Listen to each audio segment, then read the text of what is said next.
Welcome to our channel. Today we how to set up auto invest using Acorns. Easy tutorial step by step clearly. To set up auto invest using Acorns, start by downloading the Acorns app from your device's app store. Open the app and create an account if you haven't already. Once logged in, navigate to the Invest tab located at the bottom of the screen. You will see an option for Recurring Investments. Tap on it to proceed.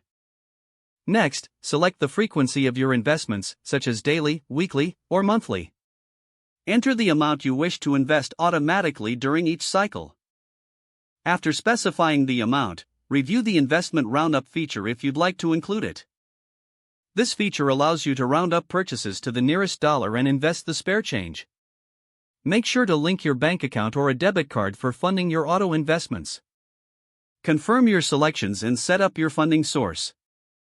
Once everything is set, review the terms and conditions before finalizing the setup. Finally, hit the Start Investing button to activate your Auto Invest feature.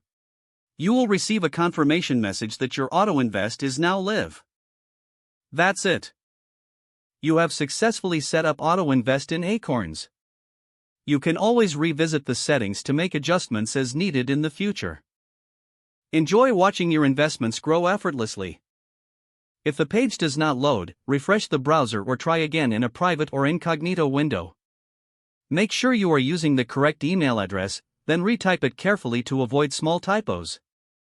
If your password is not accepted, use the reset option and create a new strong password you can remember. Check your spam folder for verification or security emails, then complete any requested confirmation steps. Enable two-factor authentication if available to improve account security and reduce unauthorized access risk. After signing in, review your profile details so your contact information and settings are accurate and current. If you see an error message, note it down and try again after restarting your device and internet connection. Log out when you finish, especially on shared devices, to keep your account and payment information secure. If the page does not load, refresh the browser or try again in a private or incognito window. Make sure you are using the correct email address, then retype it carefully to avoid small typos. If your password is not accepted, use the reset option and create a new strong password you can remember. Don't forget to like this video and subscribe to our channel for more step-by-step tech guides.